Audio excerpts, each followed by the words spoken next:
Welcome back. Smart city Vadodara શહેરમાં pay and પાર્કિંગનો અભાવ જોવા મળી રહ્યો છે. ગૌરવ પથ અને હરણી લેક ઝોનમાં અવ્યવસ્થાના દ્રશ્યો જોવા મળ્યા. જાહેરમાં બિનવારસી હાલતમાં વાહનો મૂકવા વાહન ચાલકો લાચાર છે. કારણ કે મૂકવા ક્યાં? કારણ કે કોઈ વ્યવસ્થા જ પે એન્ડ પાર્કિંગની છે નહીં. વાહન વેરો ઉઘરાવતા વીએમસીએ પાર્કિંગની સુવિધા જ નથી આપી.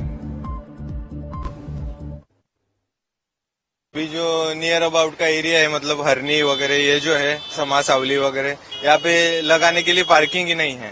नो पार्किंग है, पर पास में पड़ता है तो इसलिए यहाँ पे पार्क करते हैं. अभी पैसा तो लेने वाला कोई नहीं है. पे एंड पार्क जैसी कोई सुविधा नहीं है, तो इसलिए मतलब जैसे महंगी गाड़ी है वो भी डैमेज हो रही है, कोई पंक्चर करके जा रहा है.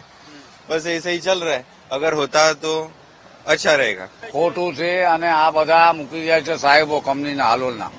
હા, મુશ્કેલી થાય જ ને. એક્સિડન્ટ કેટલા થાય છે? અહીંયા બ્રેકર નથી, 120-40 ની સ્પીડે ગાડી ચાલે. બસ કાંઈ કોઈ એ લોકો કરવાનું નથી. કોઈ આ કે છે ચાલુ થવાનું પાછું. અમને શું છે, કોર્પોરેશન વાળા કે કોઈ બી છે અમને વ્યવસ્થા આપી નથી આ ગાડી પાર્ક કરવા માટે. એટલે અમે જોબ માટે જઈએ છીએ, અમારી બસ અહીંયા આવે છે, અમે અહીંયા બાજુ પાર્કિંગ કરીએ છીએ. સર પૈસા નથી ભરવા એટલા માટે પાર્ક કરો છો? ના, વ્યવસ્થા નથી. પૈસાનો તો કઈ ઇસ્યુ છે નથી. પૈસા તો ભરવા, અગર પાર્કિંગમાં પૈસા લેતા તો પૈસા આપી દેશું, પણ વ્યવસ્થા જ નથી. તો અહીંયા છે જગા દેખાય છે તો અમે અહીંયા કરી દઈએ છીએ. બુકિંગ જોઈ કેટલી ચિંતા રહે વાહનની? કારણ કે ચિંતા તો યાર વધારે રહે છે અમારી ચિંતા, કે ગાડી યાર અમને જોવા જાય તો મોંઘવારીના હિસાબથી એ પણ છે, પણ પાર્કિંગના ઇસ્યુ છે અમને. જ્યાં ત્યાં અમે મૂકીને જતા રહીએ છીએ. અમારું વડોદરા મહાનગરપાલિકાએ શહેરમાં પ્રવેશતા મુખ્ય રોડ છે એને ગૌરવ પથ તરીકે વિકસાવ્યા તો ખરા, પરંતુ એની હાલત છે કંઈક આપ અહીંયા દ્રશ્યોમાં જુઓ કે આ ગૌરવ પથનો ફૂટપાથ છે, લોકોને ચાલવા માટેનો ફૂટપાથ બનાવવામાં આવ્યો છે અને ત્યાં આવી રીતે વાહનો પાર્ક કરી દેવામાં આવ્યા છે. શહેરની અંદર પાર્કિંગ પોલિસી નથી, પાર્કિંગની વ્યવસ્થા નથી અને એના કારણે વાહન ચાલકો જે શહેર બહાર નોકરીએ જાય છે એ આવી રીતે વાહનો પાર્ક કરી અને જતા રહે છે. આપ જોઈ રહ્યા છો સુશોભન માટે, અને ત્યારબાદ અહીંયા લોખંડના થાંભલા પણ ઉભા કર્યા છે કે વાહનો પાર્ક ન થાય, પરંતુ અન્ય જગ્યાએ પાર્કિંગની વ્યવસ્થા નથી. એના કારણે લોકો આવી જ રીતે પોતાના વાહનો પાર્ક કરી રહ્યા છે.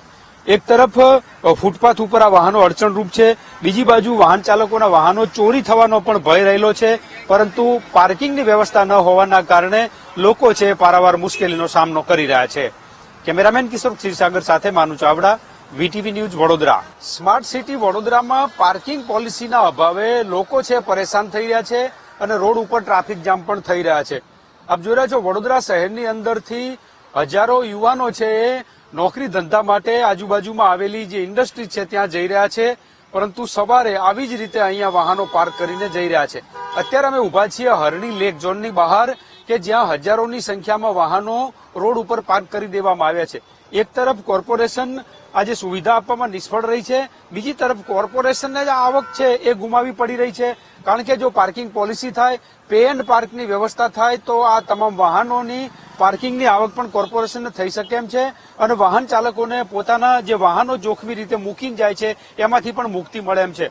પરંતુ પાર્કિંગ પોલિસીની વ્યવસ્થા ન હોવાના કારણે લોકો રોડ સાઈડ અથવા તો ફૂટપાથ ઉપર પોતાના વાહનો મૂકી અને નોકરી ધંધે જઈ રહ્યા છે. એના કારણે મુશ્કેલીનો સામનો કરવો પડી રહ્યો છે. કેમેરામેન કિશોર ક્ષીરસાગર સાથે માનુ ચાવડા, વીટીવી ન્યૂઝ, વડોદરા.